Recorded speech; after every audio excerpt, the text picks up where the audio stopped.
Hello, good morning, everyone. Anthony here from magneticmemorymethod.com. I once had a terrible aversion to giving speeches because when I was in my undergraduate, I had some medicine that I had to take for depression, and it made me shake really badly.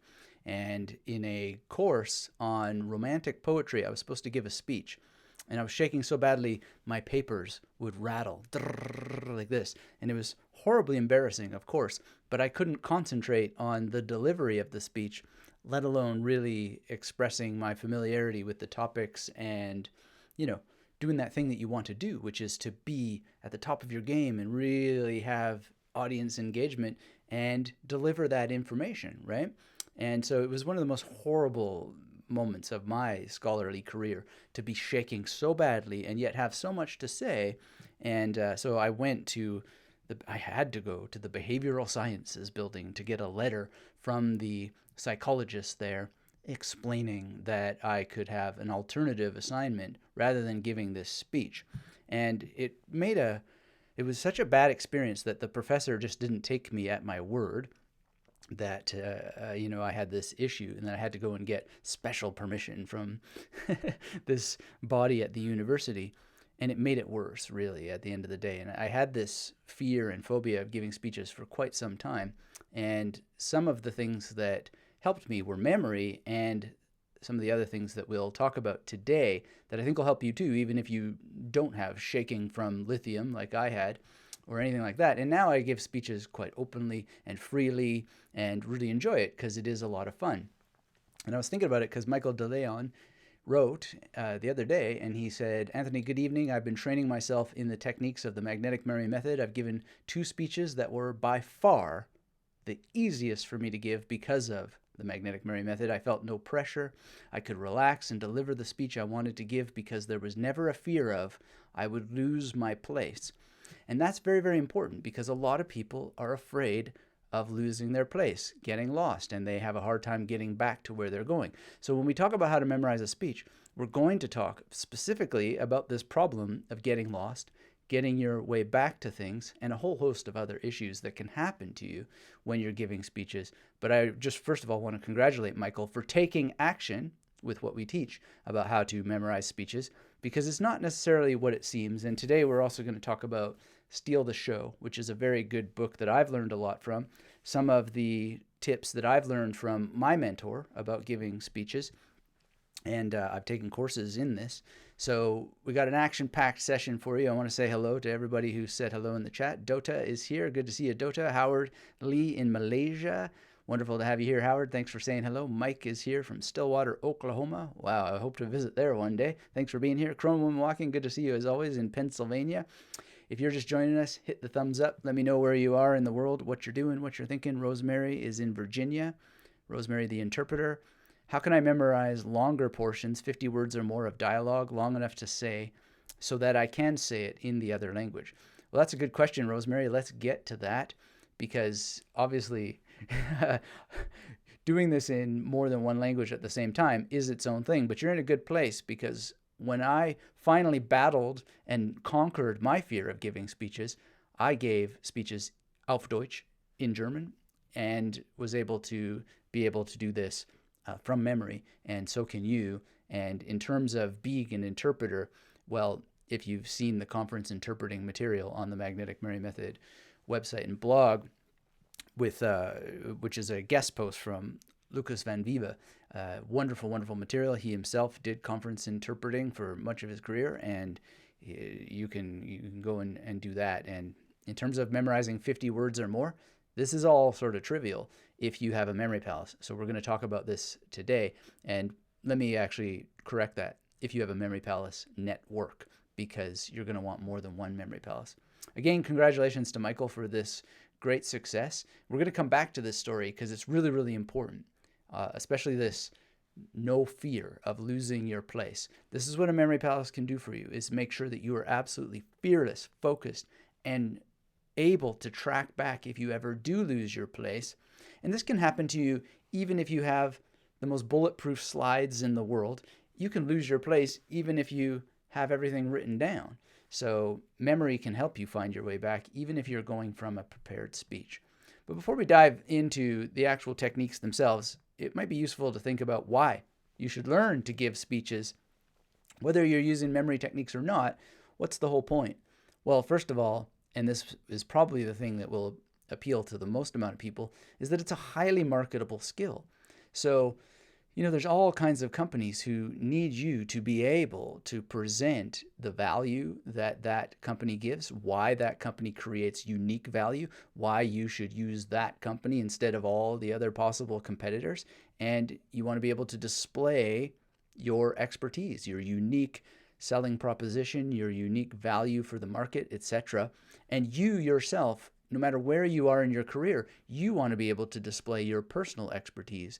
You want to be known as the person who is the one the company wants to hire, the one they want to promote, the one they want to give a raise to, right? And your ability to speak coherently, cogently, with, you turn that engine on and you just keep going, and you're making it very, very clear that you're the one who knows their stuff, is just an incredibly marketable skill, right?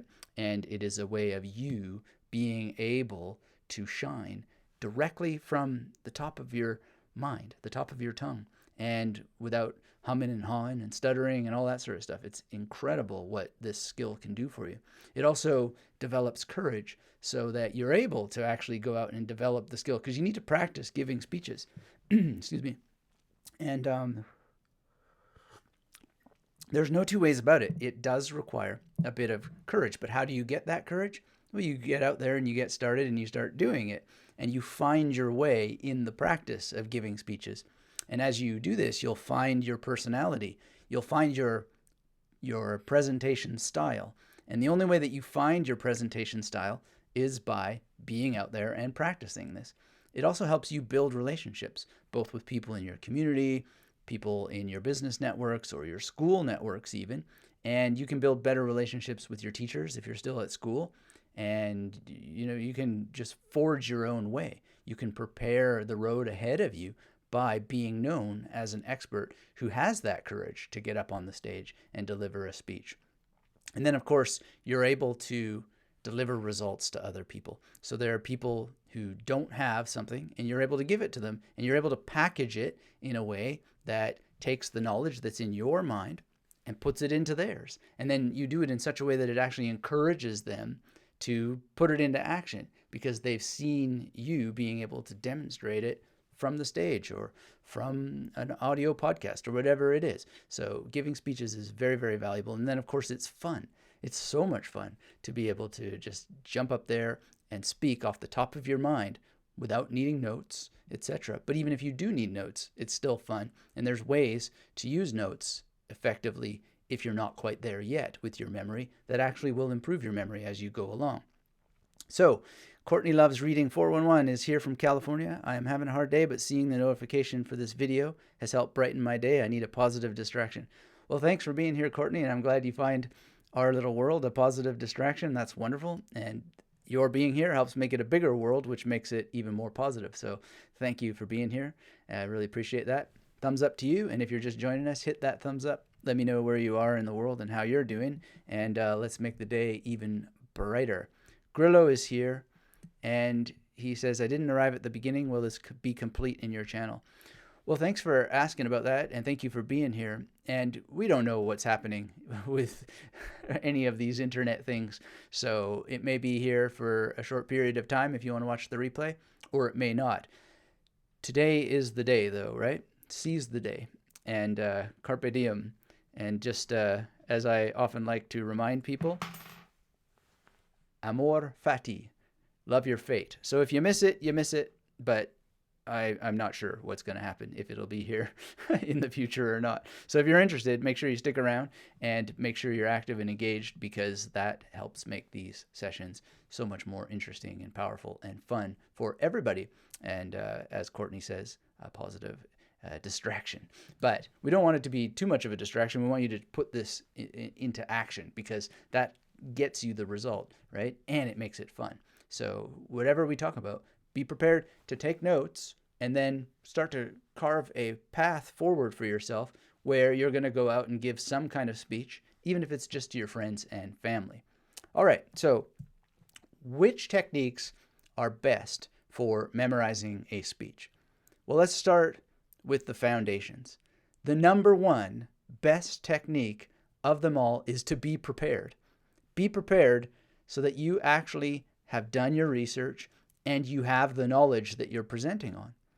This is maybe obvious, but it's an obviousness that a lot of people skip. So when they're nervous or they're worried, often isn't it the case that their real nervousness and worry comes from the fact that they don't actually know what they're talking about, or they don't know it enough, and they know that they don't know it enough? That's easily combated. And there's a number of things we'll talk about to help you combat that. But at the end of the day, what you want to be doing is preparing yourself on solid research and actual knowledge of what you're talking about. Because the number one memory tool that you have is to not have to use memory techniques. Okay? So that's a bit paradoxical, right? We're going to memorize a speech, but we also want to not have to use the memory techniques. We want to know what we're talking about. In terms of being able to find our way back and not have fear of being lost, the number one way to have no fear of being lost is to know what the heck you're talking about and know it well, right? And so how do you do this? Well, as you're preparing, memorize the key information as you go along. And there's a number of ways to do that.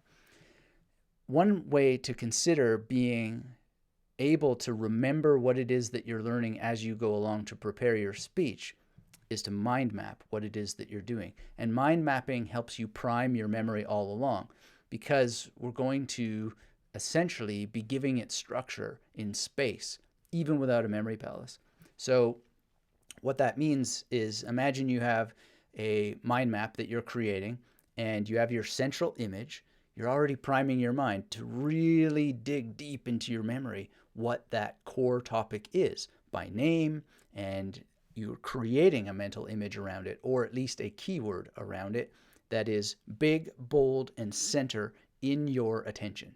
So for more on mind mapping, we have material on that. You can search mind mapping and magnetic memory method and see some of the ways to turn a mind map into a memory palace. But that's not our core focus today. I just want you to know that part of giving good speeches from memory is preparation, and part of being very, very prepared to give good speeches can be structured by having mind mapping prime your memory all along. So you're thinking in imagery, you're thinking in imagery placed in space, and you're thinking of the connections by having multiple keywords arranged in space, and you can hit the ground running by having a mind map already be the memory palace that you use.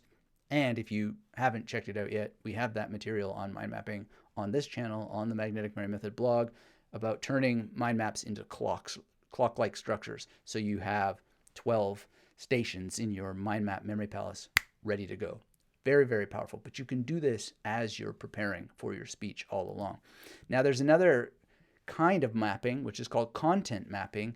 And doing this later helps you with your beats if you're going to memorize verbatim. And so this is an idea that is in Steal the Show by Michael Port. We'll talk a little bit more about it later, but it's really, really good. And what do we mean by beats? Well, if you're memorizing verbatim, which we'll talk about today, you may want to remember where your pauses are, where on the stage you're going to turn and look at a particular part of the audience, or you're going to pull a prop from your pocket, etc. Those are the beats, right? You may even be giving a speech with another person and need to know when their part starts, and so that would technically be a beat. So content mapping will help you with that, and there's more tips coming out of Michael Port's book that I will share with you in a minute. But in terms of the absolute best way to memorize a speech, the best technique for doing it, it's got to be the memory palace. The memory palace is king in this world. Why?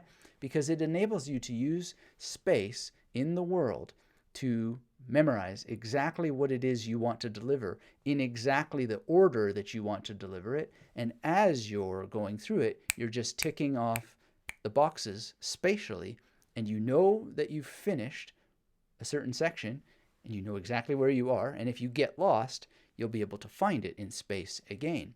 Now, historically, it's been very, very important. And the whole term, in the first place, comes from the great tradition of using memory techniques. So the Roman orators, they would start their speeches and they would say, in the first place, we need to talk about the great famine and how we're going to tackle it.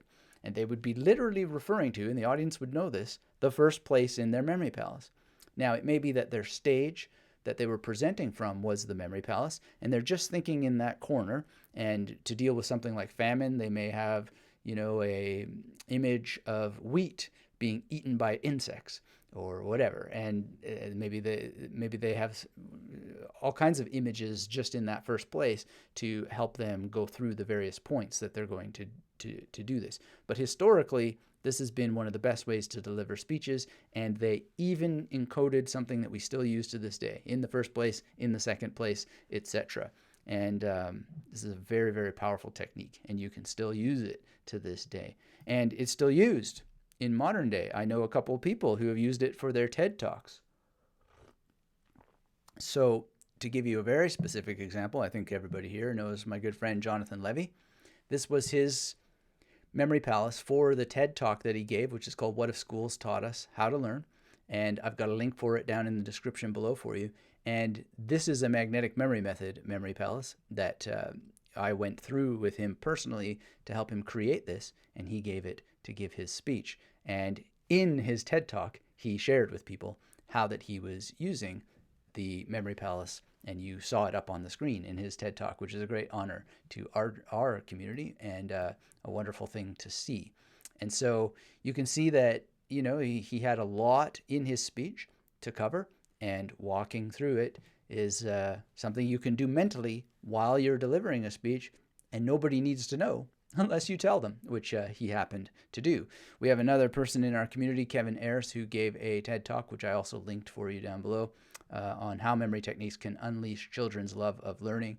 There's an interview with Kevin also on the Magnetic Memory Method podcast, and that is in the description below for you to follow up on as well. And both of these speeches were verbatim or very near verbatim, and the Memory Palace works great for verbatim.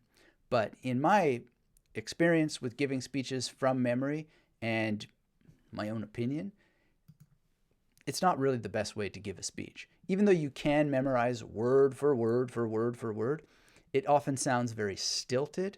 And my own mentor for delivering speeches, whose name is James Laver, he told me, he said, man, it's great. You can memorize this stuff off the top of your head, but you look like you're reciting from the top of your head. And so what I started to do was, instead of memorizing what I was going to say verbatim, I started to prepare in a different way, and I think anybody would be better off doing it this way. So use the Memory Palace to memorize keywords, memorize acronyms that help unlock your speech, which I'll give you examples of in a minute, and just use it for data that you don't want to look at a PowerPoint or so forth. So dates, names, terminology, etc. And it's much more interesting to your audience to watch you focus on them and say the date 1984 or whatever it might be, as opposed to looking up at your PowerPoint or your slides or looking down at your notes. You just know the names of the people that you're referring to, you know their dates, etc. And all of that stuff can be in a memory palace. Likewise with quotes. Instead of, getting your little laser pointer out and reading a quote, being able to say it from your mind, from your memory, is very, very powerful. Now, the thing is you don't want to necessarily be reciting it from a memory palace. You want to have used the memory palace to get those facts, those dates, those names, the terminology, the quotes, etc. into memory, so that you're just reciting it from memory, not visiting a memory palace in your mind and then reciting it. So this is a different process. And also, likewise, you want to be reciting your speech or delivering your speech with the assistance of the memory palace, but not as if you're drawing out of the memory palace to do it, because that seems very stilted and you look like you're accessing something when you should be focusing on your delivery. So memory palaces are best used to get information into long-term memory. So paradoxically, you don't have to use them to deliver, but they're there as a safety net in case you need to go back to them. So you might be wondering if there are some alternatives to memory palaces before we go into a little bit deeper, because not everybody is going to use them. Not everybody is going to pick up the discipline of them. And there are alternatives to the memory palace.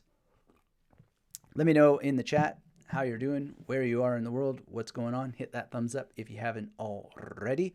And we'll talk about some of these alternatives to the memory palace and really get rid of them because they're not really the greatest thing for memorizing speeches. So one of them is index cards, flashcards.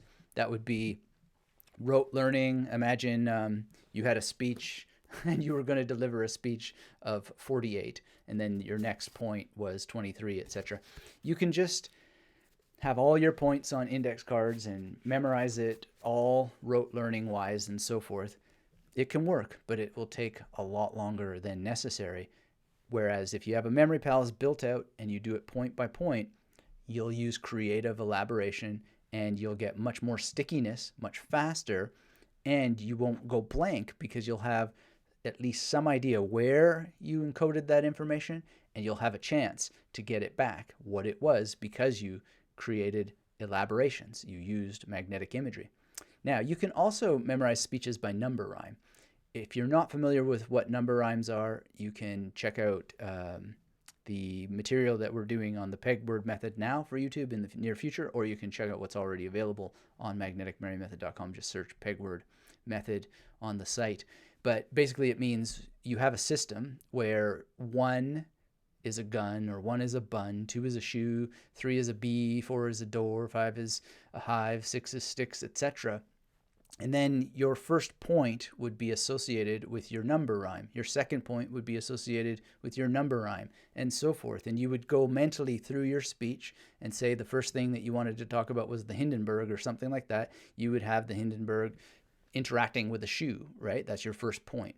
And this is quite limited, but it can work depending on your expertise, your existing expertise. So that's a number rhyme approach. Now, I think the number rhyme approach can be great, but I would have it cross-indexed or working in conjunction with a memory palace so that your 1 is a gun would be in the exact spot for that, and your 2 is a shoe would be in that exact spot. So if your second point was the Hindenburg, then it would interact with a shoe. If your first point was the Hindenburg, it would interact with a gun or a bun or whatever you use there. Then another technique you can use is the alphabet list, and that's very similar to the number rhyme. It's also a peg word method, and that would be, your first point is linked with an apple because the letter A is an apple in your system. You could use a free-floating 00 to 99 PAO. So if your first image is the sad tragedy mask, as mine is for the 01, then you'd have your first point linked to a tragedy mask. If your second image is the sun, as it is for me, your second point would be linked to the sun, and so on. You could also just use free-floating linking. Just randomly come up with images and have them linked together without a memory palace. I don't recommend any of those things because, as we saw in our opening testimonial here from Michael, he says he was using the magnetic memory method to deliver the speech he wanted to give, and it was successful because there was never a fear of I would lose my place. And if you're just using random linking without having a memory palace, if you're using a 00 to 99 without having a memory palace, if you're using any sort of peg word method without having a memory palace, you stand every risk of losing your place and not finding your way back. So the point is, have a memory palace. So we're going to talk about the process that I personally follow. I think we've outruled why all of those other techniques don't fit the bill. They just simply don't have a location-based mnemonic that enables us to find where we might have been, and it also makes it much more difficult to use recall rehearsal to get it into long-term memory in the first place. So John is here. Thanks for saying hello, John Coyle. Good to see you. And if you're joining us, hit the thumbs up. Let me know where you are in the world, what you're doing, what you're thinking, and let's get into the process that I personally follow when I do this. And I want to premise that I research things first. I know what it is that I want to say, want to talk about, and then I work from there. But the most important point, the most important step of all is relaxation and being willing to let go. So when the light goes green and you're live, you can no longer control the outcome, but you can practice not being in control of the outcome very, very early on. And you do that through relaxation. So relaxation has a number of steps if you're going to apply it to this technique, which is that you relax while you're preparing your research, your writing of the speech, however you're preparing it. You relax while you're memorizing your own speech. You relax while you're practicing reciting what you're going to say from memory. You relax while you're delivering it by ideally being relaxed before you start to deliver it. And then you relax later while you're analyzing, because a lot of times you get into this fantasy wish that, oh, if only I had done this, if only I had done it that way. And then that creates a lot of suffering. And you miss out on just thinking, wow, what did I do? What could I do better the next time in a, let's say, clinical observation style, not a judgment. And the way that you avoid judging yourself is to be relaxed. And the more you're relaxed on every single one of these points, the more you're going to be able to analyze it more effectively without judging yourself and just think of it in a very clinical fashion and be able to improve that way. So how do you relax yourself? Well, there's a number of ways. You can use box breathing, for example. What is box breathing? It is breathing in for a count of 5, let's say, holding for a count of 5, breathing out for a count of 5, holding for a count of 5. So if you think of a square, you're going to breathe in 1, 2, 3, 4, 5. And then you're going to hold for 5. Then you're going to breathe out for 5. Then you're going to hold for 5. And breathe in for 5, and so forth. This is very, very good for relaxing yourself and creating some distance between all the monkey mind stuff and the focus that you need to just get down and dirty involved in the work to come, right? And the more that you're relaxed, the more you're just with the world instead of thinking about the world, the monkey mind, blah, blah, blah, blah, blah, blah, blah. And why does the monkey mind go on and on? Well, it's worried about what people are going to think about you. It's worried about what happens if you make a mistake. It's worrying about what happens if people perceive that you're going to make a mistake. I guarantee you're going to make some kind of mistake, but it's not really a mistake if you just don't pay attention to it because you're relaxed and you just move on. Everybody stumbles over their tongue every once in a while, and the more you speak, the more it's going to happen to you. So you need to be relaxed and just keep going. All right? And it's all about practice. But there's better ways to practice, and a lot of people just don't practice efficiently. So the pros do something called table reads. And this is something that Michael Port talks about in Steal the Show. And if memory serves, it's page 123 that he introduces this topic. Let us see. Yes. Step 1, table reads. And so there's a number of considerations on the table reading thing. And one of which is, this is very particular to doing this verbatim. But one of the things you want to do is read out loud whatever it is that you're going to deliver, and to do it seated with others so that you can really study your body in a seated position. And then I would practice it also mobile. And as you have your audience there, have them with their eyes on the page listening to you, right? And this is important because you want to remember, according to Port, and I think he's absolutely right here, you want to remember that your writing is very, very different than how it sounds read out loud. So delivery is something that can be very, very strange if that you haven't written for delivery, right? I know that I'm going through this right now, and I'll make a quick announcement here that I'm booked at the end of January to record the audiobook of my next book that's coming out in 2020.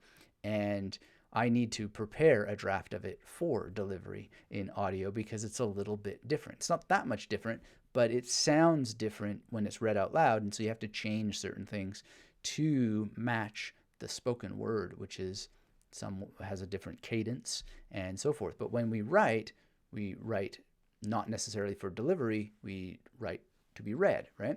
So this is the concept of the table read, and it helps you correct what you've written down there so that it sounds right. It sounds like something that you would say out loud. So I would highly recommend anybody who's interested in giving speeches to make sure they read Steal the Show. It's very, very good.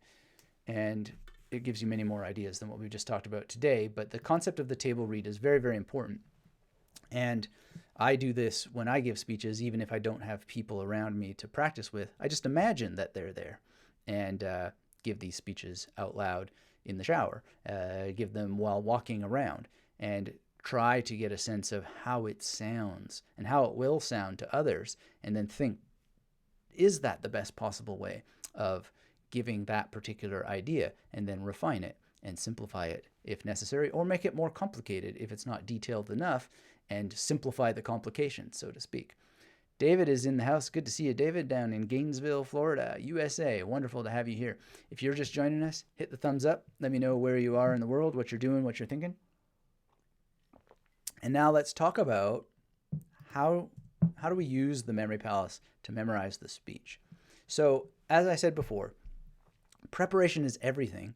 And while you're preparing your speech, while you're writing it, you can already start memorizing the info as you prepare. And as I suggested, you want to consider using a mind map to help you, because it'll already give it spatial orientation. It'll give you a suggestion of how to organize it later in a memory palace, and it will essentially be a memory palace already, the mind map. And as I mentioned, we have material all about mind maps and memory palaces, bringing them together on this channel, on my website, etc.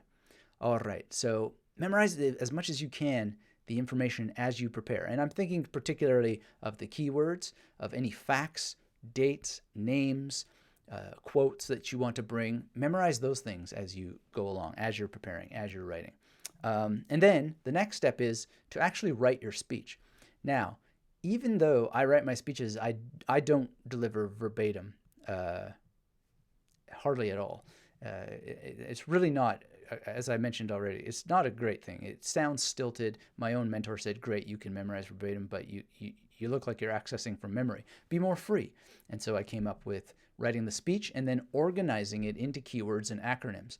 Using a mind map is really, really helpful, but even without it, organizing it into acronyms is very, very powerful.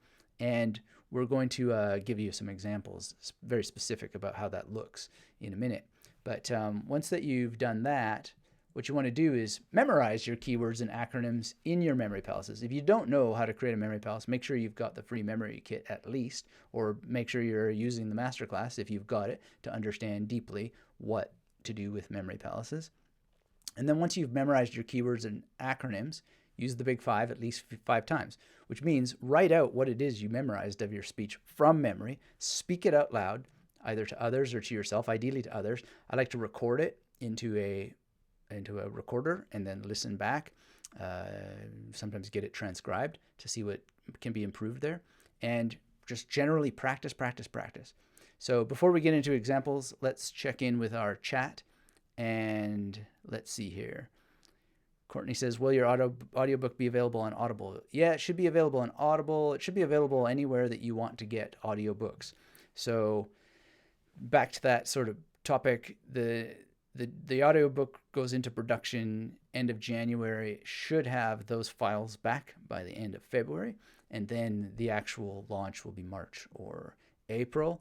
And there's going to be opportunities for all of you to interact with this a lot more if you like, in terms of, shall we call it a street team, get advanced samples. You'll get to know what the title is first if you want, etc. But more on that is coming soon. But if you're on my email list, then you're already going to be invited to that. If you're not, make sure you get started with the free course so that you are on the email list for notification.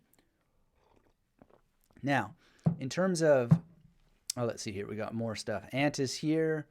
He says, can you recite an entire prologue? So in the Atma Bodha, it says, I am composing this treatise for those who are purified and peaceful, calm of mind, free of craving, and desirous of knowledge, desirous of liberation, sorry. And then it says, just as chopping wood is the indirect cause and fire is the direct cause of cooking, spiritual practice is the indirect cause, and self-knowledge is the direct cause of liberation. And then it says, if I was delivering this as a speech, I wouldn't say, and then it says, and And it goes on to say that, let me think here.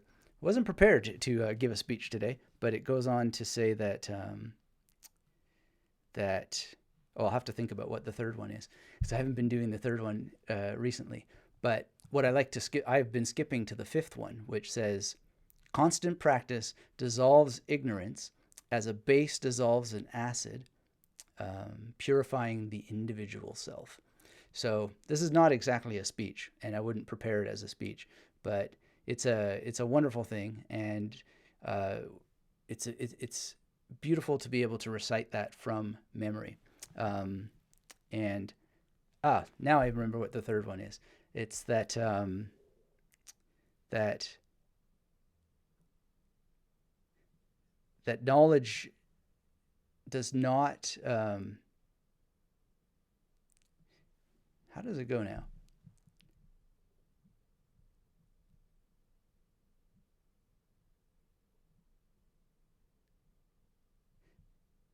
No, action or practice. Practice does not dissolve ignorance, because knowledge and practice are not opposed to each other. Only self-knowledge dissolves ignorance. It's like that, something like that.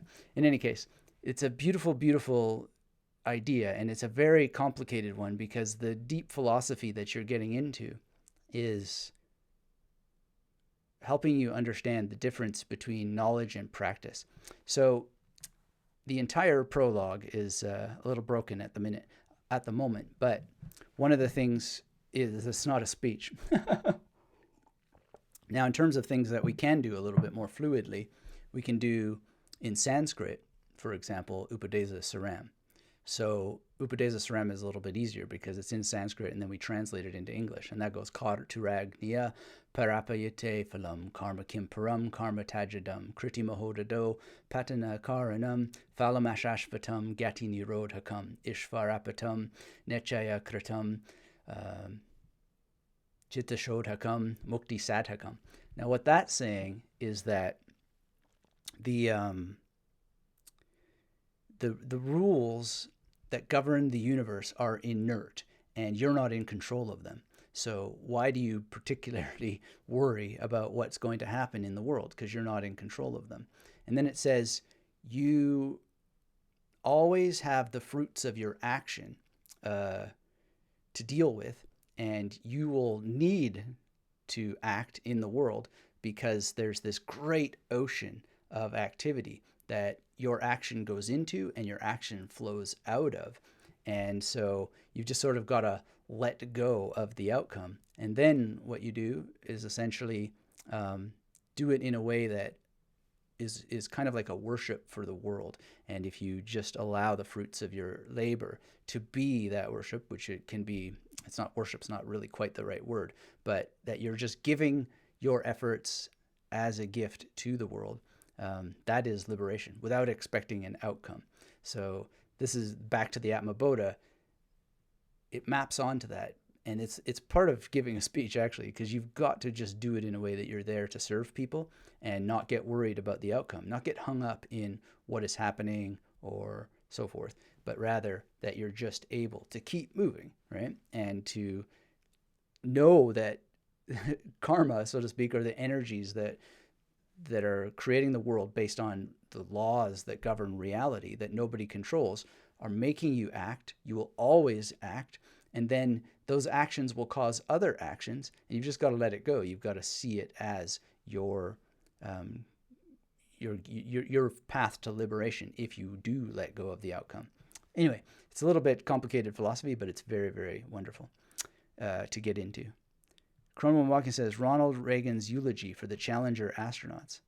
That would be a nice one. There are many interesting speeches, but I will write my own and memorize it. Yeah, if you write your own stuff, I think it's much, much easier to memorize.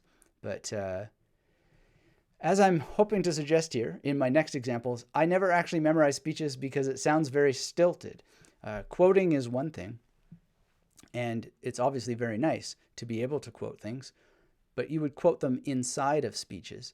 And you can, think, if we go back to to Rosemary's question about doing it in 2 languages, sort of quoting very specifically in Sanskrit and then translating what it's supposed to say in English without the benefit of a strict English translation is a little bit challenging. It's not all that interesting to listen to.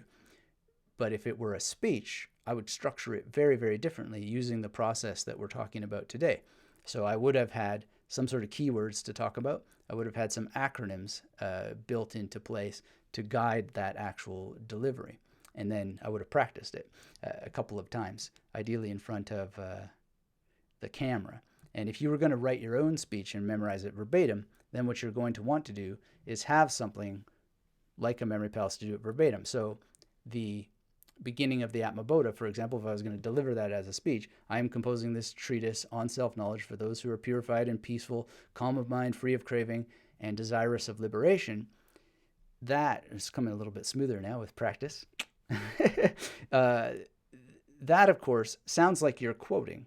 And so you've got to think, is this appropriate for my audience to quote like that? As opposed to saying, Adi Shankaracharya, when he wrote the Atmabodha, he started by saying who it was for.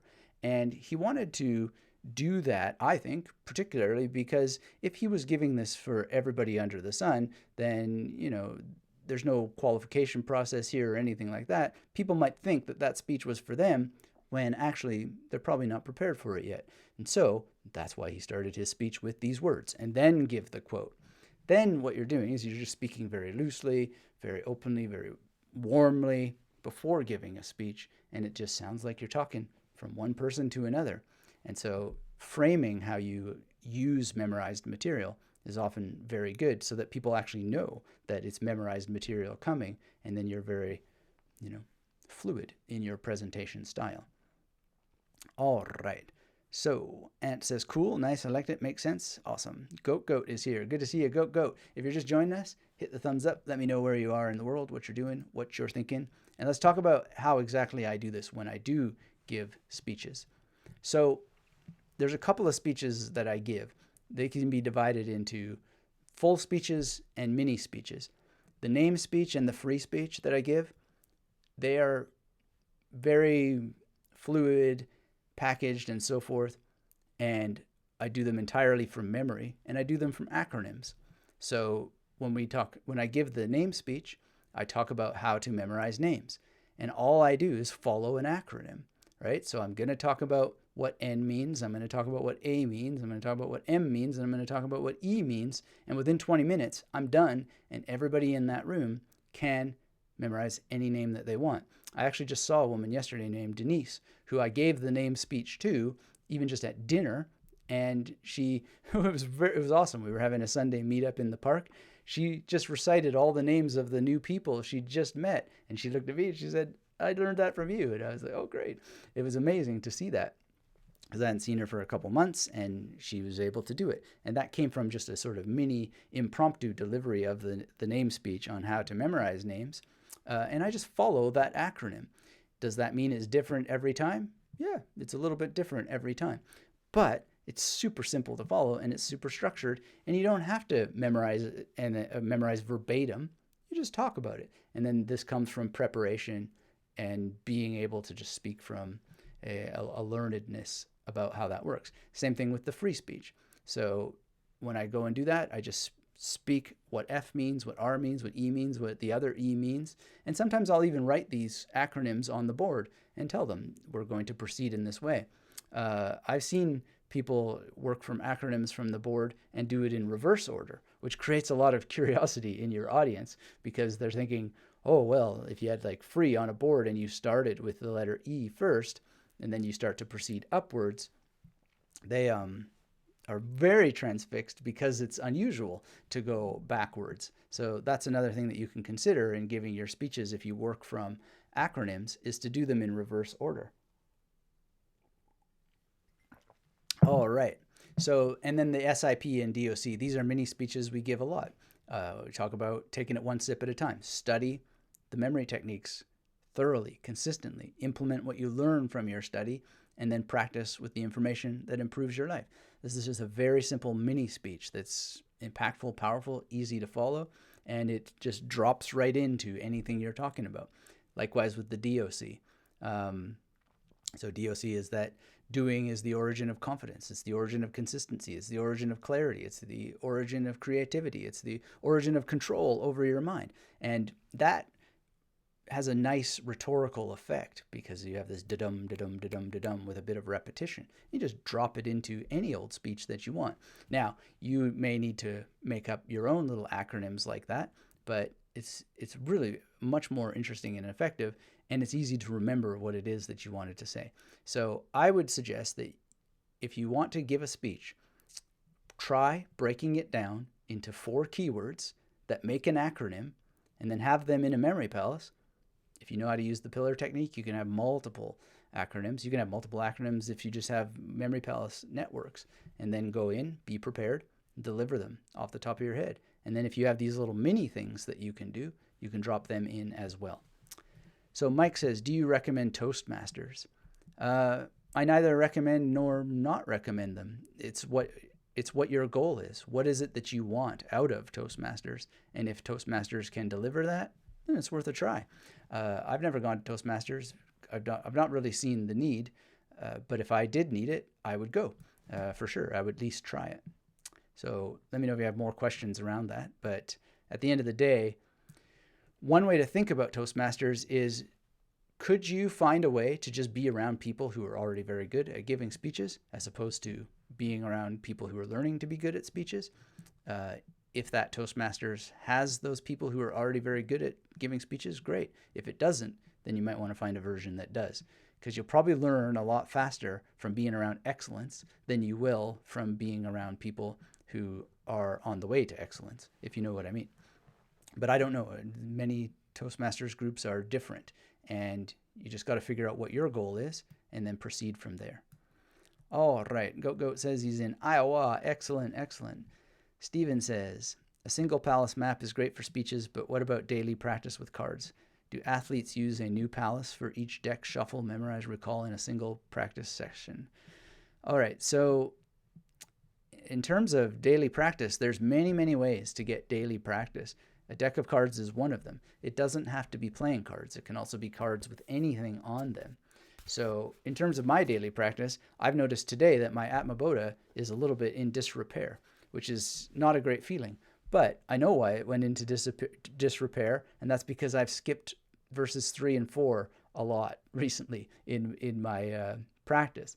So I've got to go back and revisit them and reassert what the heck is going on there so that I can get it back, because it's a beautiful, beautiful part of it, and it helps structure what is said in the 2nd verse and the 5th verse, because they seem to contradict themselves, but they actually don't. So that could be daily practice, is just going back, reasserting those things. Now I'm on to the Nirvana Shatakam, and so you gotta pick your battles and so forth. So in terms of daily practice, it doesn't have to be playing cards. It can be anything on cards. Now you're saying, do athletes use a new palace for each deck? It depends. When I use cards, I will use the same palace again and again. But I can tell you, we just had some people here from a podcast called Accelerate Strength, Sean and Matty. And one of the things that happened is I did a memory demonstration for them, and stupidly, well, I shouldn't have done a memory demonstration so late in the evening, but the stupid thing is that I used the room we were in as a memory palace when I never used that room. I never used this room to memorize cards. I always use a room in Berlin, and I use it over and over and over again. Doesn't matter how many times the decks change. I use that same room over and over and over again. But when I was doing this demonstration, I used this room, and I made one error, and it was a weird error to make. And it's I don't think it really has to do with the changing the memory palace on the fly, but it probably does now that you asked this question, because I miscalled a card. I got a card in a wrong position, and that's just a let it go kind of annoyance. But nonetheless, these mistakes happen, and there's usually a reason why that they happen. And I was thinking that it was because this particular card, I remember when I saw it, I just sort of disregarded it and didn't encode it properly because I was thinking about its position as the 30th card in a different deck that I have for a magic routine that's fixed. And so I just sort of made this assumption. But actually, now that you mention this, it's probably because I changed the memory palace that I made this little error. But it also was not good discernment to be doing memory demonstrations at the in the evening. But if you look at it from a different perspective, it was a great thing to do because one little mistake, big deal, right? That's still an A+ on an exam if you look at it numerically. So weird stuff happens when you get into memory. Your ego can really punish you for the most miniature little things that happen. And you've just got to let it go. But when you really are into memory, what you'll find is that you're actually doing way better than you let yourself acknowledge most of the time. So to answer your question, I think that you have to ask other competitors. I don't compete, so it's irrelevant really what my experience is. But the one time that I did compete, it was also a sort of a problem there. Even though I didn't make any mistakes when I competed, I did have this sort of hesitation and issue because I was switching techniques as we went along. But you would really want to ask competitors. And in my memory, I think that they do tend to reuse the same memory palace, but some competitors don't use a memory palace at all for their cards. But when I practice, I use the same memory palace over and over and over again. And I think I make trouble for myself when I do a demonstration. And it's happened before where I think I really appreciate your question, Stephen, because now I think I've come up with a new way to bulletproof things more. Because I remember one other time that I made a mistake, and it's because I switched the memory palace in the demonstration. And it's kind of an inclination to do so, because when I do a demonstration, I often do it as a teaching demonstration. And I say, you see right there, this is going to be where this card is in space. But actually, I'm so practiced in actually using this old memory palace. Anyway, that's kind of a cool question. Let's not get lost in the weeds of practice, but interesting stuff. Now you ask, is there a technique to use the same memory palace for a newly shuffled deck? Yeah, the technique is just to use the same memory palace. A lot of people get hung up on ghosting, ugly sister effect, etc. Don't get hung up on it. The very best thing to do is to just start reusing it. There is no special technique. If you get ghosting, then just use the ghosting. Use it as an ally. It's not an enemy, and you shouldn't get it. And you should be able to just dispel. You should have the experience that when you do your morning, let's say it's Monday morning, you memorize the deck, then you do whatever you do with that. You test yourself, 98%, 100%, 60%, whatever it is. You're just radically honest about what your results were. Then the next day, you just come and memorize it. If there's cards from yesterday, just deal with them. Don't make them into a problem. That's really, really important. All right. Hope that helps answer your question, Stephen. If you have more angles on that, please let me know. If you're just joining us, hit the thumbs up. Let me know where you are in the world, what you're doing, what you're thinking, and we'll carry it forward here with the Grand Fire Expert. What a great name, Grand Fire Expert. Can we memorize a textbook verbatim? And if yes, how can we do it? Yes, you can. And it'll come into disrepair if you don't memorize it. But I've memorized a number of things verbatim, and my ability to render them comes from keeping them in repair, so to speak. So it depends on why you would do this. So we have a whole post on the Magnetic Memory Method website called How to Memorize a Textbook. If you would like more, go and check that out. I tend to discourage textbook memorization verbatim for the same reason I discourage speech memorization verbatim, because it's not really necessary most of the time. So if you have a good, compelling reason to memorize a whole textbook verbatim, I'd love to know what it is. And usually when I ask people about this, they quickly find out that they have no need to memorize a textbook verbatim. The sorts of things that I memorize verbatim, there's a reason to memorize them verbatim that has to do with the meditation practices. And at the end of the day, it doesn't really matter if the verbatim stays intact so long as the knowledge of what they're saying stays intact. And if you're prepared and you're going to give a speech about those things, then you're going to do very, very well, and you want to be prepared in advance. And you ask, what is the magnetic memory method in a nutshell? Well, you can go and learn about it at magneticmerrymethod.com/YT.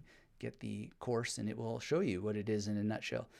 In very brief, it is a means of creating a very, very powerful memory palace network that is coded for association, rapid association, and to use rapid associations inside of it to be able to up your accuracy of recall in long-term memory and be able to basically pass exams, learn languages faster, and if you wanted to, give speeches.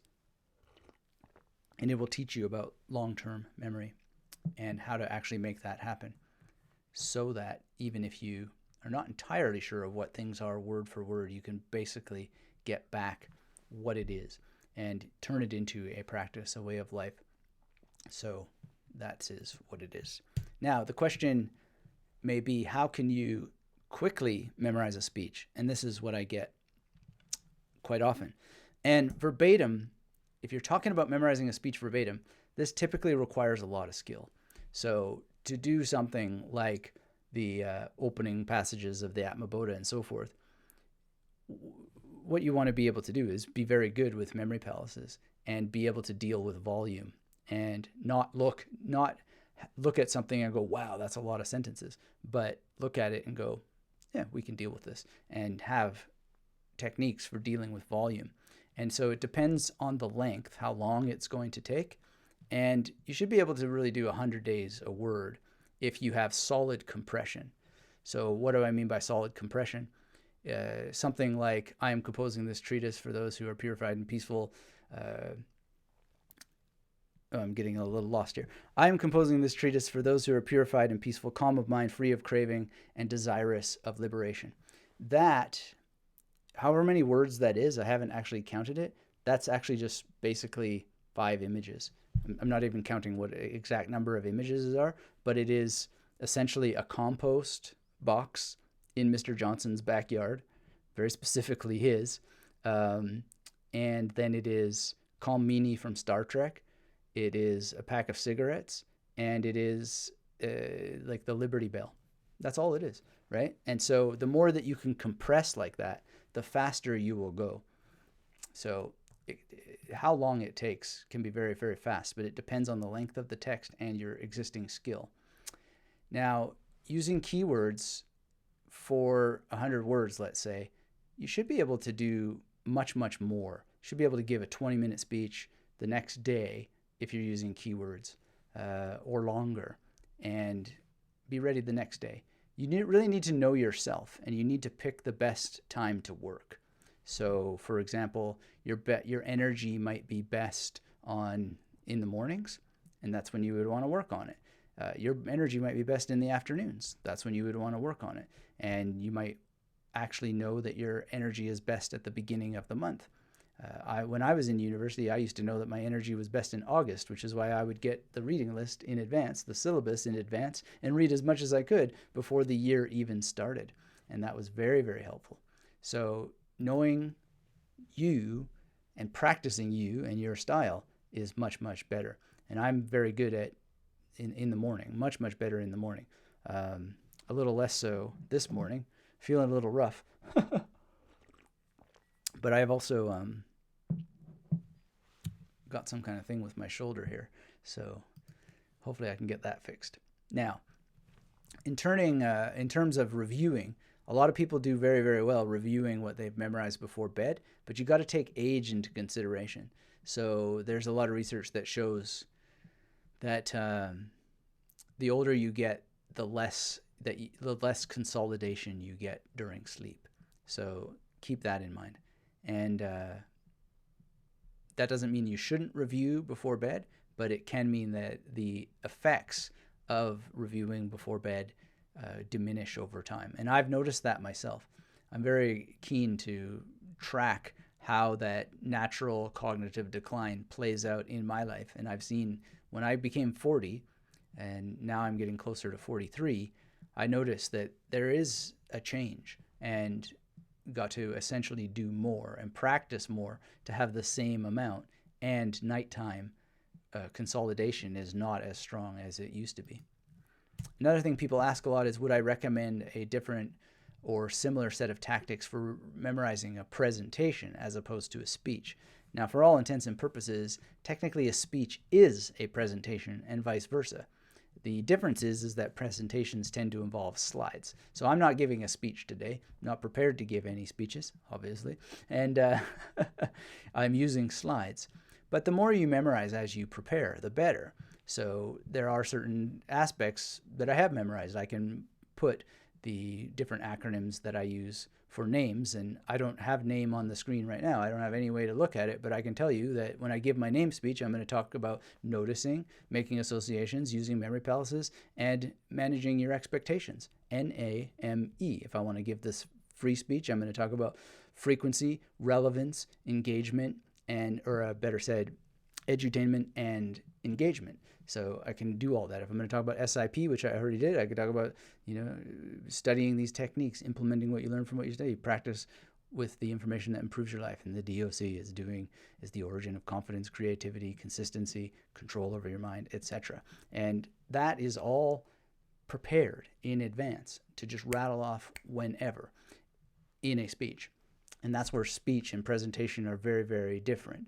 So having pre-prepared things to give speeches comes from memory, whereas a presentation, this is here for a number of reasons. First of all, it's to focus the audience, and it's to structure the presentation. But this is not a memory aid. So slides are dual purpose. They focus your audience, they structure your presentation, but they should not be your memory aid, and you should be prepared to deliver in case you have technical difficulties. So what you essentially want to be able to do is give a speech if you can't give a presentation, if that makes any sense, and I hope that it does, and I'm sure that it does. Now, one thing that has been very, very useful for me, because I've had technical difficulties, is to just carry your mind map with you. And this is really something cool to be able to do. So you have your mind map for your speech, and you're able to just show it.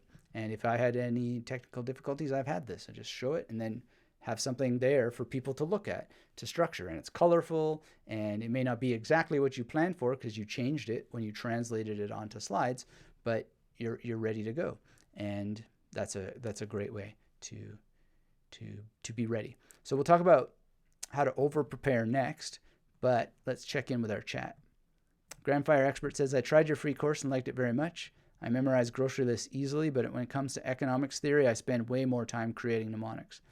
Any wisdom on that? Yeah, so one thing that you'll discover in the full Magnetic Memory Method Masterclass after the free course is that you will learn how to make magnetic imagery in a much deeper and nuanced way. And so a lot of people who can memorize grocery lists, if they have that level of skill, great. But what you want to go to is the next level, which is to be able to take economics theory, whatever it is, and I don't know if you have an example or not, but what you want to do is be able to go through the magnetic modes so that your memory palaces are as robust as possible, and you're able to create as few images as possible to get the most amount of information out of it. And you want to do it inside of memory palace networks, each memory palace being as robust as possible so that your imagery inside of it using bridging figures and the other techniques are as robust as possible so that you're able to get as much accuracy out of the information as possible and be prepared for it. So that's what I would suggest. And if you're not using recall rehearsal properly and based out of the full magnetic modes, then that's the number one thing to make sure you're working on.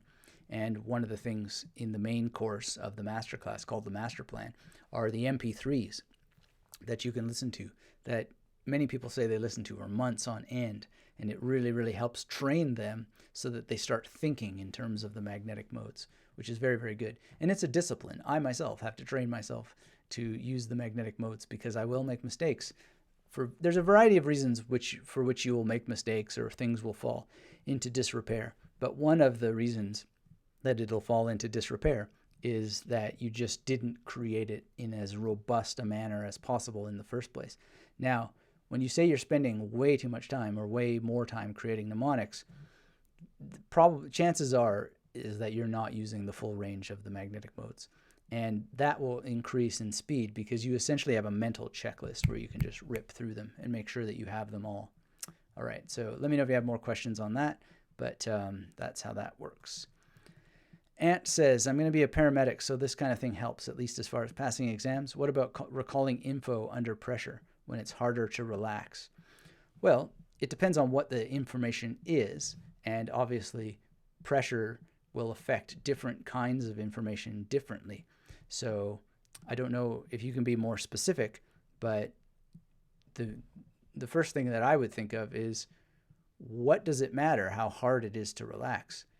You should have relaxation techniques that work regardless of the difficulty of the situation. So, I've had lots of training in relaxation from Systema, the ability to just motor on no matter what's going on. I've had someone try to mug me in New York City, stayed very calm and relaxed. Been in car accidents, stayed calm and relaxed. Had all kinds of situations, and they were very different in how challenging they were. Sat for field exams, sat to defend a dissertation, all of which were differently challenging, and just use the relaxation technique that fits the actual situation. And that's very, very important. So I would just figure out a way to make sure that you're sufficiently relaxed no matter what it is, right? And also think about how you can create space for yourself. So for example, with the third verse of the Atmabodha, if I really create space around it, I can probably get it back exactly what it was, word for word. But in this context, with no particular plan to be reciting the Atmabodha anyway, it's just like, are we going to sit there and spend the time, and then I'll write it, and then I'll go to another room, and then we'll verify that it was this, that, or the other thing. Maybe I miss a word or not. It's not really all that useful to our presentation today. But after we get off this presentation, before I even leave this room, I'm going to get out a piece of paper, and I'm going to write down what the heck that it was there, and I'm going to see if I can get it back in that context using the relaxation to see what exactly comes and to get all the verses back. But if I needed to, if this was some sort of memory competition and I had the time, I would just close my eyes, relax, and try to figure out what my image was for that first line, and I would bring it back word for word. It's one of the things that I could have done when I did the memory demonstration the other day, is just give myself more space around it. And that card that I miscalled out of place, I probably could have gotten it back if I'd given more space around it. And it's a bit interesting compared to when I did compete, because I got everything correct. I almost blew the first card though. I'll never forget that. And Dave Farrow was he was jumping on it. And it wasn't so much that he was trying to psych me out, but I was a little bit psyched out. So that was an interesting experience. In any case, you'll have all kinds of different experiences, and you just have to take it as it goes. You're on a boat, and your boat has a sail, and you don't know whether the wind is going to cause the boat to topple or it's going to tear a hole in your sail. So you have to be prepared for both possibilities and just prepare yourself to do the right thing at the right time. Emmanuel is here, asks, will this be posted on YouTube? Yeah, well, usually I let the replays be available for later. I don't know if I will this time or not. We shall see. We don't even know what's happening with anything in the world. So I would suggest that if you do want the replay, watch it as soon as possible, because we don't know how long things will be there. But generally, Emmanuel, what we will try to do is make this all polished up, and later it will be on the Magnetic Memory Method website or in the masterclass or somewhere available for people. So, Ant says, shouting helps with adrenaline. I had a knife pulled on me not so long ago. My legs went, but I can usually cope. And you say, yes, the Navy SEALs train under pressure so they can perform in the field in situ no matter what. Great. And it's a good policy. And when it comes to giving speeches, to tie it back to that, you want to be able to just keep moving forward, even if you make mistakes, even if unexpected things happen, and find your place, right? find where you were, find back where you were, and keep moving forward. It's a very, very important skill. And the way that you get it is that you practice and that you are prepared. And so the point that we were on right now is that if you're using slides, how are speeches different than presentations? Well, they really aren't. But if you're using slides, you are presenting from slides, and they shouldn't be your memory aid. But if you do want to refer to them from memory, you're breaking your contact with the audience, which is not the greatest policy. You want to continue that contact. So rather than looking up at facts and figures or names, being able to recite them from memory or quotes or whatever it is would be very, very good. And then you want to be able to you want to be able to deliver even if you have technical difficulties. I've seen people who can't get their slides going and they have nothing to say. They don't know how to say it. So be prepared. And one of the things that I started with is use a mind map and carry that original mind map with you to the presentation so that you can refer to it if you need to. And you can have that as your slides and just refer to it. It may be different, but it's a great survival strategy in case anything technically goes wrong. And so that's why I would suggest everybody start their presentation preparation process with a mind map so that you have it there on a single page. Now, I want to talk about how to be over-prepared so that you really are good to go. So being over-prepared starts with having your original mind map with you and having a mind map in the first place, but then read 2 to 3 more books than needed on the topic, right? So that is a very good policy. And one of the things that I can talk about is I'm referring to Steal the Show, but I've also read the Rhetorica ad Herennium, which is in my mind as I give this talk right now, and some of the rhetorical things that I've shared about using acronyms to be able to have something that has rhythm, like the DOC principle. That's straight out of Rhetorica ad Herennium. And also other books on rhetoric that I'm thinking of from Matthew Clark and other people who have given lots of interesting material on how to better deliver, thinking of Dan Kennedy as well. So I've read 2 to 3 more books on the topic of giving speeches that are a bit of over-preparedness in case that one needed it. So that's something to consider for your own speech giving. And then things like knowing and mentioning the names of your host and audience. So when I go and give talks on memorizing names, obviously I memorize every name in the room while I'm doing it. And then I make a point of addressing throughout the speech the actual people by their name. And that's something good to do whether you're memorizing their names or not. And you can tailor your presentation and speech to the audience and its needs. So when I know something about the audience that I'm speaking to, I don't just give a generic name speech or a free speech. I give the speech tailored to them and build in certain things. And so that may mean memorizing things about the company or things about the individuals in the room and knowing more in advance to be able to, on the fly, respond to certain things. So if somebody mentions to you what their profession is, then you can start to, on the fly or previously to that, have material that tailors it to that specific audience. So if you're speaking to lawyers, you want to have some material that would be interesting to them. Many times you'll just not have any of this knowledge, but usually you can get it. And you can ask the person who invited you to give the speech, or if it's for school, you can ask the teacher or the professor, what are some considerations you would really like to see here? And then tailor it to those additional considerations. It's very powerful. And then to over-prepare, practice on camera and do a table read with yourself if you can't find other people. This is a great way to hear your speech externally, objectively, from a recording. And it really, really helps you. And if you work from keywords or acronyms, get a transcription.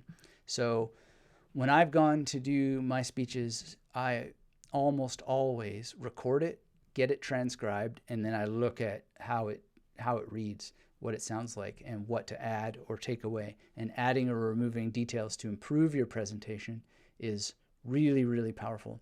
So it's very simple. You just get your smartphone and you recite into it whatever it is that you've memorized of your speech. and then you see what it looks like written. You can use something like rev.com if you don't have an assistant to do the transcription. It's very cheap. It's worth it. You'll see in writing how things sound. You can actually read what you said back from the actual way that you said it and see ways to improve. And sometimes you want to remove things. Sometimes you want to add more detail because you'll think, oh, this is very vague. And if you can, share that with other people and ask them, like, where's too much here? What should I take away? And you don't necessarily have to take their opinion.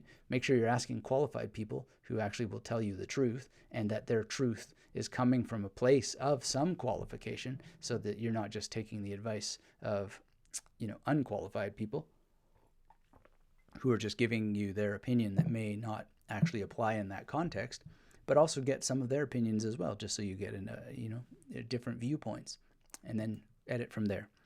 And as some final tips, whatever you do, don't turn memorization into some sort of holy grail.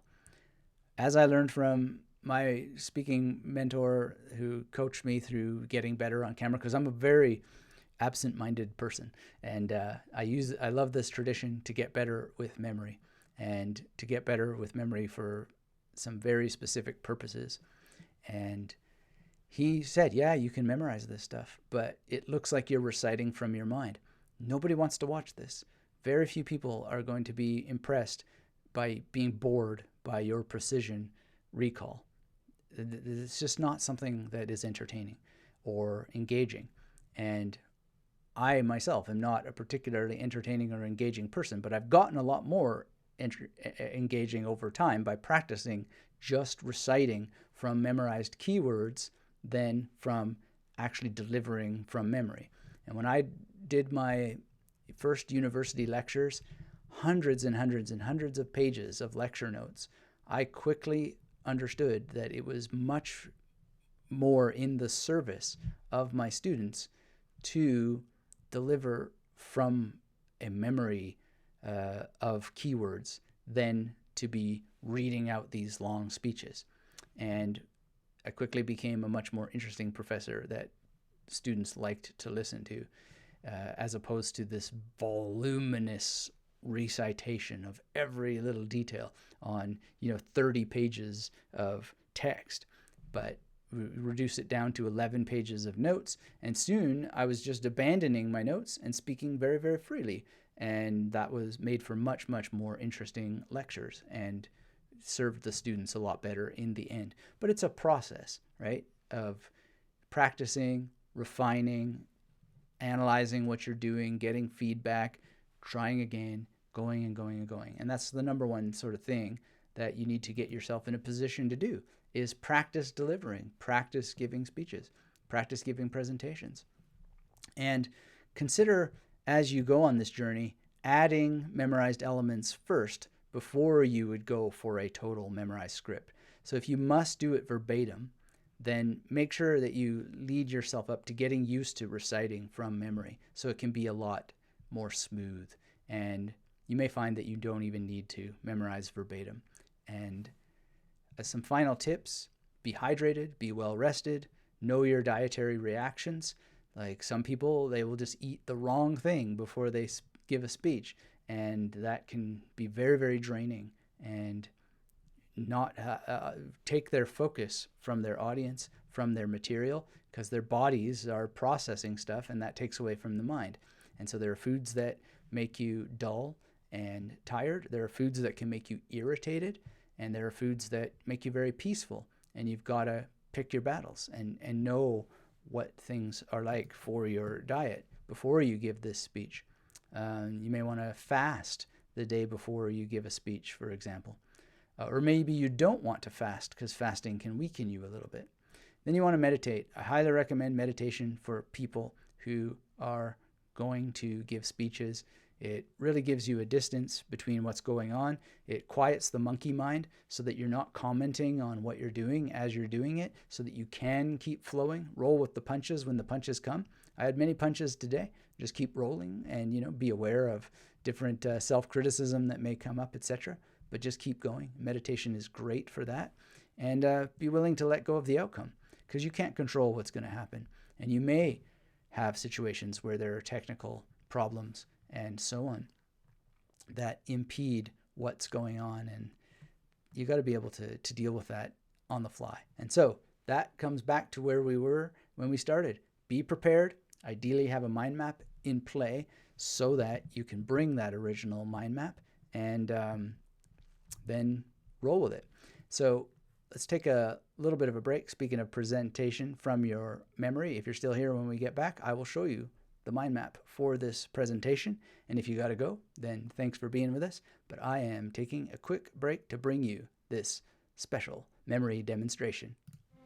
384626 4338 3279 5028 84 1971 69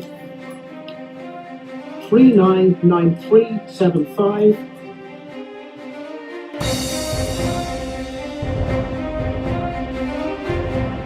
Hi, my name is Paul, and I've taken a few courses by Anthony Mativier, but I felt that the experience of doing it today live was the biggest advantage. Anthony has a gift in simplifying complex concepts, and I feel that I've really come away today with practical skills that I can now use effectively. It was great to immerse ourselves in the situation, to be able to apply the time, because when we're at home we may not take the time to do the memory exercises that we were doing today. I felt particularly that the thing that we did at the end of today was something that is totally unique in memory training, which is 3 days of memory, which is how to practice your skills. I've read many memory books and I've never come across a system laid out as to how to practice what you've learned, and this is what I gained today from Anthony's course. So I give it 10 out of 10. Thank you. 5342 1170 679.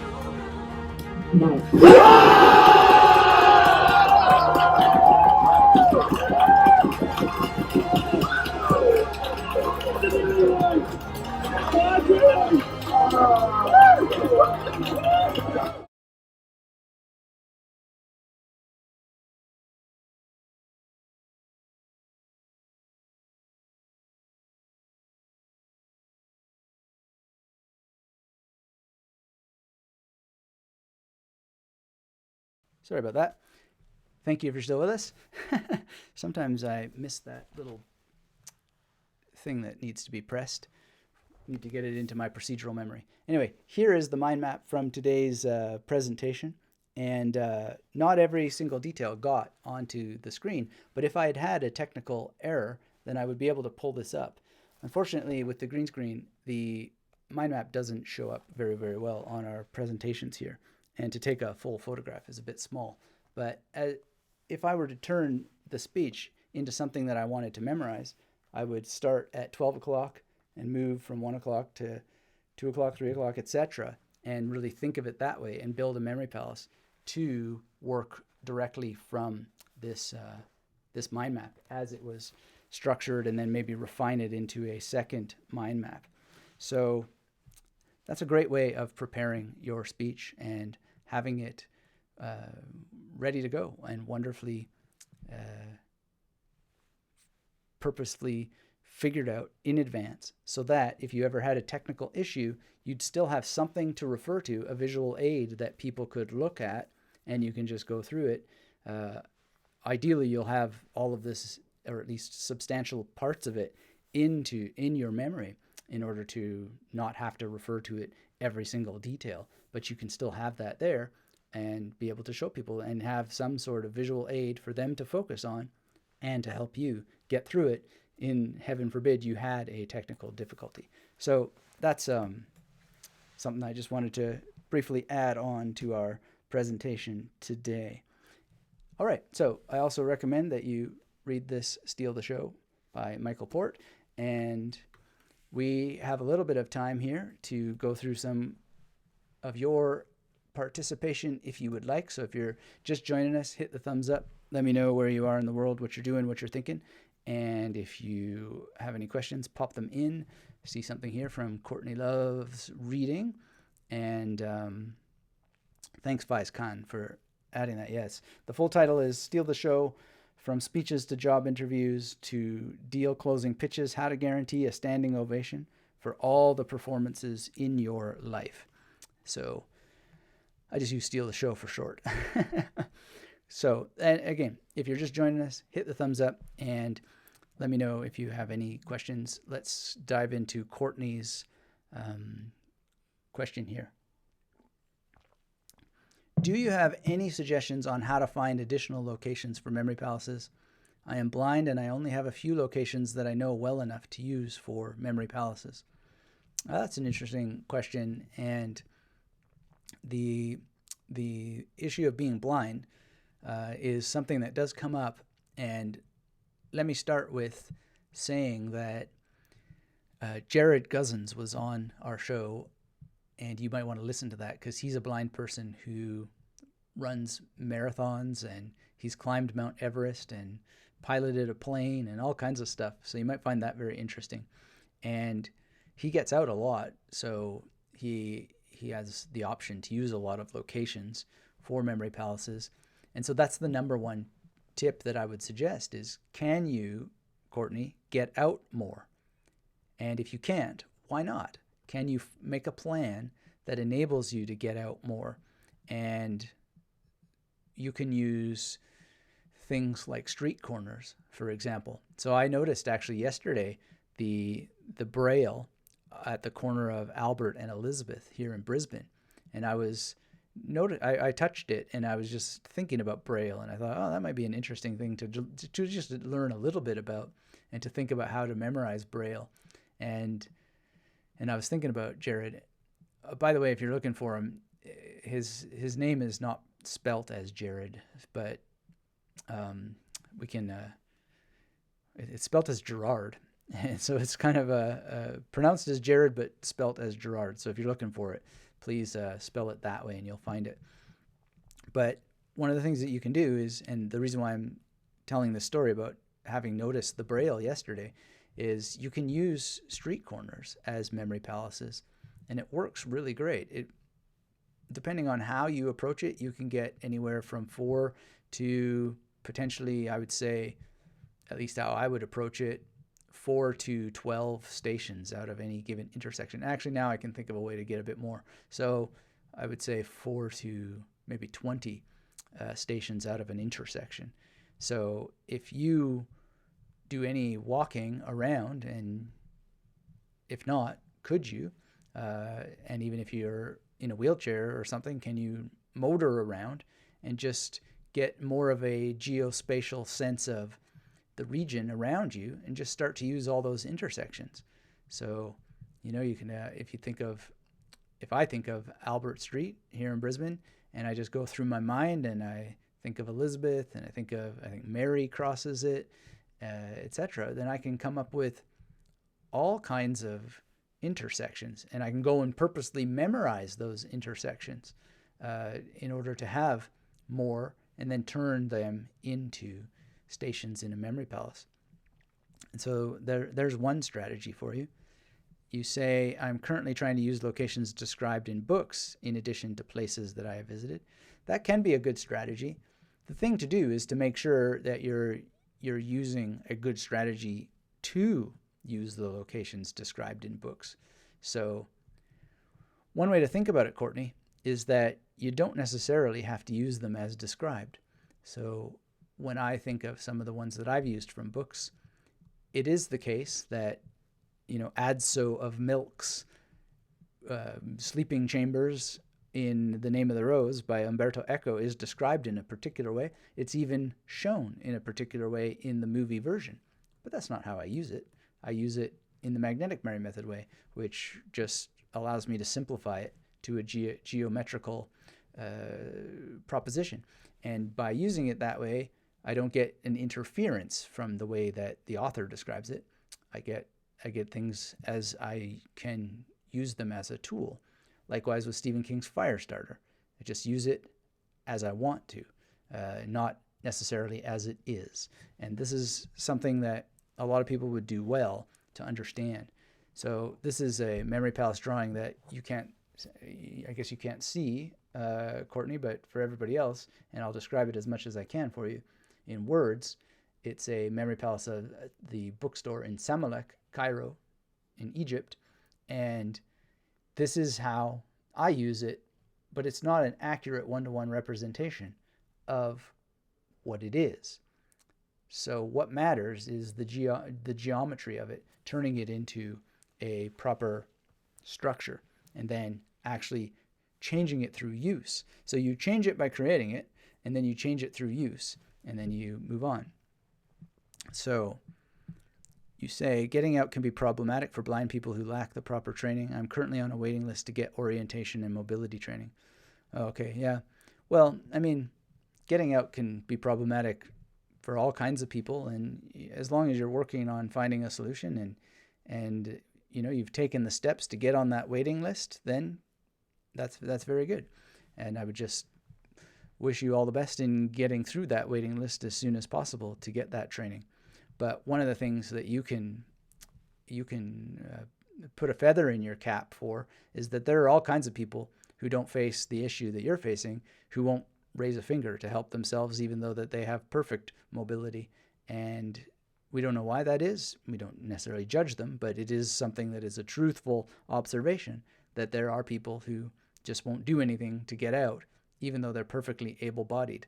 So I would really recommend that anybody go through that interview with Jared Guzzins, because he, as a person that was not sighted, has done incredible things, and he just happens to have physical mobility. I don't know how that he has it, but he runs from city to city and has climbed Mount Everest without vision. And he tells us in that interview something that I've never forgotten, and I totally agree with in spirit, even and in my experience, even though I never done it exactly as he did. But as a person with no sight, he carries, and he showed us, a mirror in his backpack. And he carries the mirror in his backpack to remind him, whenever the sob story comes, that any problem that he has, just look in the mirror, because the person in the mirror is the one who's responsible for making the difference, to making the change. And so the reason why I say I share that in spirit is because I've known that myself for many, many years. You can't, unfortunately, there were years when I didn't know that, and I blamed the world and made the world responsible for all the problems and, the obstacles and the barriers and so forth. But at the end of the day, most of these barriers, you can do something about it. And you've got to look yourself in the mirror. And even if you can't see yourself in the mirror, what he's showing is that the concept of a mirror is well understood to him. And he's made use of a mirror, even though he can't see himself in it. And people can do this, and it's very inspiring. And I have all kinds of difficulties in my life too, but I don't make them a problem. Even today, I'm feeling really rough around the edges. I couldn't have known how rough around the edges I was going to feel until the ball got rolling. And yet, here we are, and I'm having a good time. And so, just think about it later without judging it, and see how it can be improved for the next time. So, Courtney, I hope that helps you out, and I hope that this helps everybody out who's here today. And I would recommend to everybody, if you haven't given a speech in your life, make an occasion to go out and give a speech, and give it in different ways. Give a number of speeches. Try giving a speech where you recite from a piece of paper. Try giving a speech where you do partial recall from memory. Try giving a speech where you actually do some verbatim work, if not in whole, in part. I myself would not prepare to do speeches in whole, although I may do more with Sanskrit and be more prepared to explain the concepts in the Sanskrit, so that I wouldn't give the English translations verbatim, but I would give the Sanskrit verbatim, and then be more prepared to explain what those things are saying, and probably use the acronyms that we are talking about today as a strategy to really focus myself on being able to deliver structured points that explain the concepts there. And also, it's just entertaining for people, and it can help them memorize what you're saying as well, just on the fly, because you give them those pre-memorized acronyms that are easy to follow. So then you will have a great time and you will grow as a person. We talked about the reasons why you might want to do this at the beginning of our session today. And ultimately, it is one giant, beautiful, satisfying brain game that exercises your brain. And Courtney says, thanks for answering my question. I greatly appreciate your advice. Well, thanks for being here, being active in the chat. Thanks for everybody who is with us and active in our chat today. And one of the things that you will find over time is that when you take what you learn and actually put it into action, you'll learn it again and you'll compound the value of what you've learned and get great, great results out of life as a result. And that's the number one reason that we should be giving speeches anyway, is to help others get great results. And everybody has a gift. Everybody has the gift of some kind of experience. And so one thing you can do is use the mind mapping process and just think of one thing that you know, and you know that you have something that you could share with others, and just mind map it out, learn more about creating memory palaces out of mind maps, memorize the core points, the core things that you want to deliver, and go out and share it with people. You can do this using your phone and put it up on YouTube, for example, and people will really appreciate that you did so, and you will appreciate that you did so, because you will be on the path to developing a skill, which is just speaking, and speaking from wherever you are in that moment, and being able to essentially improve and grow so that you have the ability to speak the next time in a way that achieves more growth for yourself and helps others. So coming up, I think we're going to do something on maybe more brain exercise games that people can play in the near future. And we certainly have a lot more to do on our core topics of language learning. And maybe we will, to get back to Rosemary's question, think about doing things in multiple languages, because that's quite interesting. And thinking today of the Sanskrit and how better to hold more of the actual English meaning is quite interesting to think about. If you have things that you would like to have covered on these sessions, please do let me know loud and clear. And also coming up is more on the topics in the new book. So if you're interested in the new book, like I said, there's a milestone coming up, which is that the studio has been arranged to record the audiobook, and then we're just working out when the hardcover will appear. Will the hardcover appear at the same time as the softcover, etc., etc. Lots and lots of little decisions to be made, and really looking forward to that. But I hope that the ideas here on how to memorize a speech helped you out. There is a mini course in the masterclass all about memorizing speeches that goes deeper than what we talked about today. If you are interested, and of course it goes deeper because you have all the tools of well-formed memory palaces and have the magnetic modes and the bridging figures, etc., to help you. And again, I just encourage you to get out a big piece of paper, mind map out something that you can bring to the world, and then prepare it in the ways that we talked about today in the form of a speech. Use the best practices that we talked about. Do a table read, as Michael Port calls it, and just get out there and start to give speeches. It will help you structure your mind, and it'll help you develop your skill set so that you're able to get a better job, be the one who gets the promotion or the raise, if that's interesting to you, which I hope that it is, and just develop as a person and grow. So thank you, everybody, for being with us today. And until we have a chance to speak again, keep yourself magnetic. Bye-bye.